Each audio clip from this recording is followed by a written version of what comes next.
Invité de Bonsoir Lyon, Frédéric Voll, bonjour.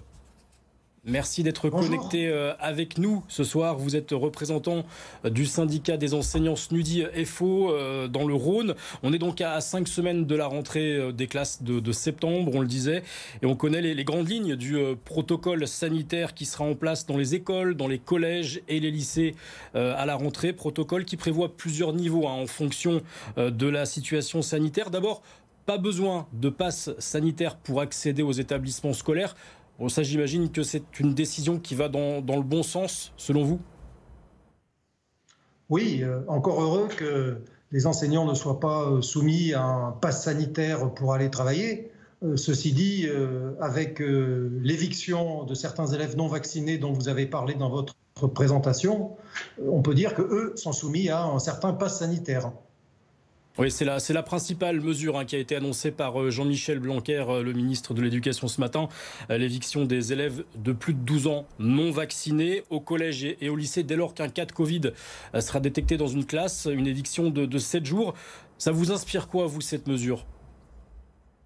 Écoutez, pour nous, et je pense comme tous les enseignants, il est insupportable pour un enseignant d'évincer un élève, quel qu'il soit, de l'école publique. On n'accepte pas qu'un élève, parce qu'il ne serait pas vacciné, doive être évincé de l'école publique.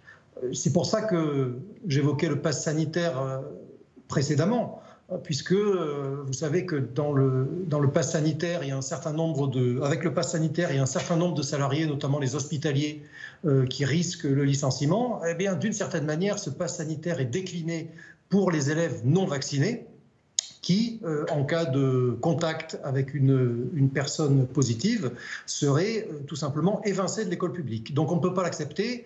Alors le ministre a évoqué pour ces élèves de l'enseignement à distance, mais ça appelle deux remarques de notre part. Premièrement, l'enseignement à distance, ce n'est pas de l'enseignement. Les élèves n'en tirent que très peu de profit.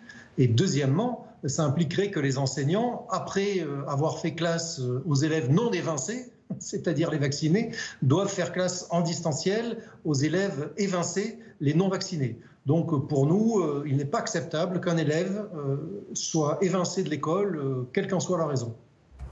Et pour vous, c'est une organisation qui va être difficile à gérer si le cas se présente alors?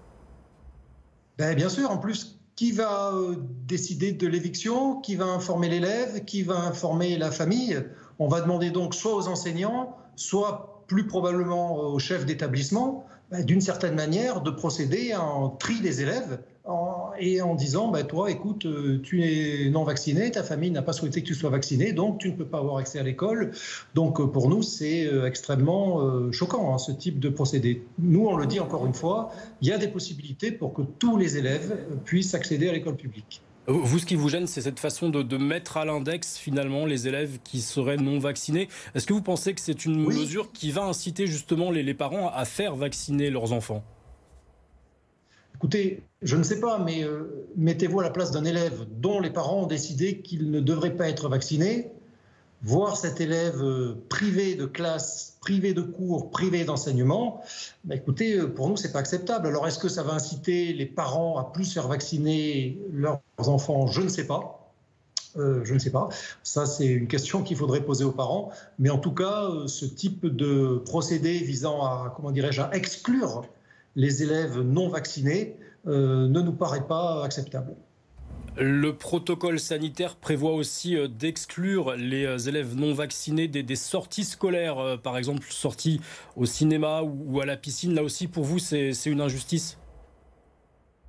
Bien sûr, d'une certaine manière, ça s'apparente à de la ségrégation. Écoutez, les élèves non vaccinés, les élèves dont les parents ont décidé qu'ils ne devraient pas être vaccinés, ils ont droit à l'instruction. Ils ont droit de suivre les programmes nationaux, ils ont le droit de participer à toutes les activités scolaires, ils ont le droit au même titre que les autres de bénéficier d'apprentissage. Donc pour nous, ce n'est pas une solution que de les mettre à l'écart de cette manière. Alors le ministre a aussi annoncé l'installation à côté des établissements scolaires de centres de vaccination, entre 6 000 et 7 000 centres dans toute la France. Est-ce que c'est une bonne chose selon vous? Écoutez, nous, pour ce qui est des personnels, pour ce qui est des enseignants, nous demandons donc depuis longtemps que tous les personnels qui souhaitent se faire vacciner puissent se faire vacciner. On le demandait dès le mois de janvier 2021 et il a fallu attendre mai ou juin pour que les enseignants aient accès à la vaccination. Bien.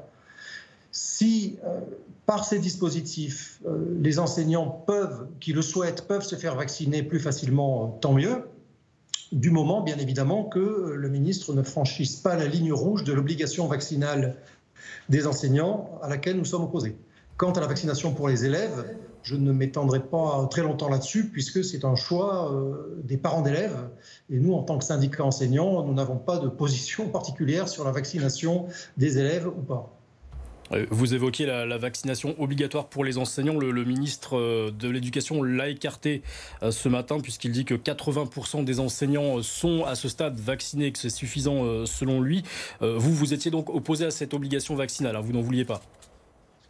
Oui, alors écoutez, alors déjà les 80% d'enseignants vaccinés, je ne sais pas comment le ministre a ces chiffres, puisque la vaccination, quand même, ça relève du domaine privé, donc je ne sais pas comment le ministre a ces chiffres, peut-être ils sont justes, peu importe, mais nous avons défendu depuis des mois le fait que tous les enseignants qui souhaitent être vaccinés puissent l'être. On a mis des mois à obtenir enfin que les enseignants volontaires puissent être vaccinés.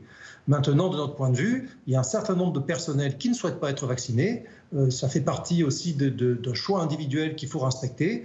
Donc, nous ne souhaitons pas que la vaccination soit rendue obligatoire pour les enseignants, parce qu'on regarde ce qui se passe ailleurs et on voit que des menaces de licenciement planent sur nos collègues hospitaliers, par exemple, qui ne souhaiteraient pas se faire vacciner.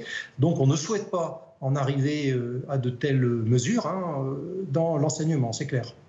Pour vous, clairement, vous auriez préféré qu'on maintienne le protocole sanitaire qu'il y avait en place jusqu'aux vacances d'été. Ce sera le statu quo d'ailleurs en maternelle et en primaire, hein, fermeture d'une classe dès qu'un cas de Covid se présente. Vous auriez préféré qu'on maintienne toutes ces mesures et ne pas aller plus loin? Écoutez, les protocoles, il y en a eu quand même un certain nombre de protocoles différents. Et là, alors vous dites que rien ne change, mais en même temps, vous avez énoncé dans votre présentation qu'il y avait 4 scénarios différents dans ce protocole. Donc en fonction de l'état d'avancée de l'épidémie, c'est le protocole vert qui va se déclencher, le jaune, le orange ou le rouge qui va se déclencher. Et donc les personnels sont confrontés depuis des mois à des modifications de protocole. Voilà. Donc ils ne s'y retrouvent plus. On fait du sport dedans, dehors, avec le masque, sans le masque. La distance doit être d'1 mètre, 2 mètres, etc. Oui, les personnels, ils en ont un peu ras-le-bol de ces protocoles divers et variés qui se succèdent et dont beaucoup de mesures, je le dis ici, sont difficilement acceptables, sont difficilement applicables, pardon. Comme par exemple la distanciation physique, le non-brassage des élèves, c'est extrêmement compliqué à mettre en place.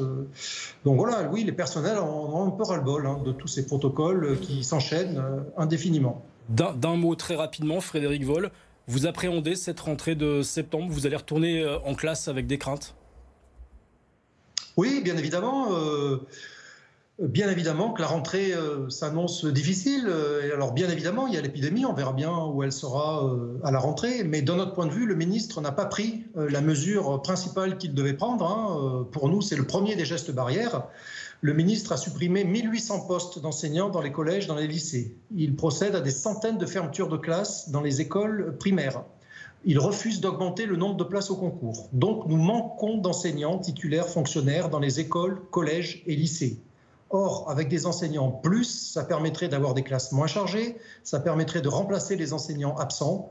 Donc oui, faute de postes en nombre suffisant, faute d'enseignants titulaires en nombre suffisant, les conditions de cette rentrée me paraissent extrêmement difficiles. Merci beaucoup Frédéric Voll, représentant du syndicat des enseignants SNUDI FO dans le Rhône, d'avoir été notre invité. Bonne soirée à vous.